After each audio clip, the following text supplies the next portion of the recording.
Good morning. It is Saturday at the Sillerud Parsonage, and I'm halfway through my chicken chores and the goat chores. Caleb is outside watering the chickens right now, and I wanted to spend a little time talking to you about creation, because today's message comes from Genesis, the second and third chapters. And anybody who's been around for any length of time at all will tell you that creating things is hard work. It's messy. It's sloppy. It's crazy, and you don't necessarily, you think you have control, and the truth is you don't. You don't, because you come to the end of your abilities. You come to the end of your capacities, and people have minds of their own. Anybody who's ever had a family, had a family, understands that you create this family, and God does some amazing things, but it tends to work out, but not necessarily the way that you think it's going to. And so with that said, in Genesis 2 and 3, now this is the creation story that isn't on the first day, on the second day. This is the creation story that starts with God once again creating everything. The order's a little bit different, but ultimately God's creating the world. God's creating everything. And he creates man, and he creates these animals, and man's lonely. He's sad. He's like, we were not created to be alone. And God recognizes this, so he puts man in this deep sleep and creates woman from one of his ribs. And they're supposed to live happily ever after in the garden.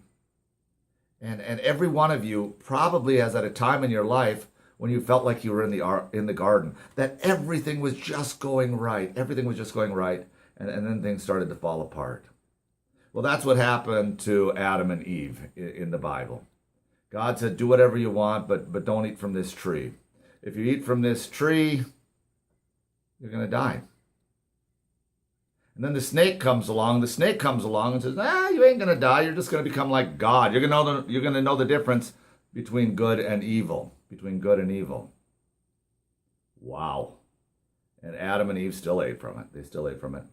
And so they're ultimately banished from the garden.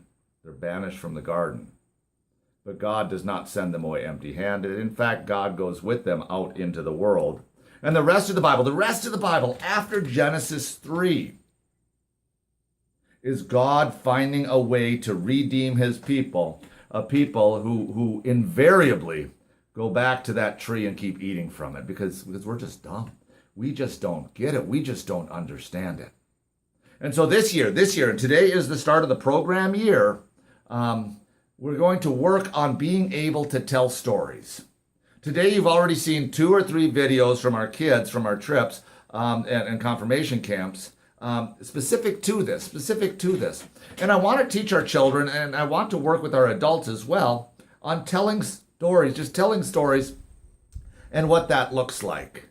Because I want to be able to share the ability to share stories, not just Bible stories, but all stories. Because in this world where the technology is wonderful, we don't read as much, and so we're not read to as much. My grandparents told some incredible stories, and my dad as well, and my really good storytellers. But I think part of that is getting lost in the generation where we watch way too many screens like this. So we're going to work on being able to share stories. And the first thing you have to know about stories is you have to know the facts. You don't necessarily have to get all the facts right.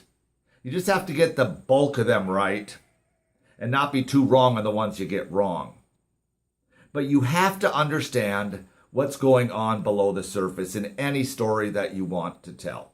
And I'll tell a story, and I'm going to pick up the video camera in just a second. And I'm going to go for a walk, and I'm going to tell a story specific to creation, specific to the heart of what's below the creation story. What's going on with God in this story that we need to get today that is important that we would be able to share.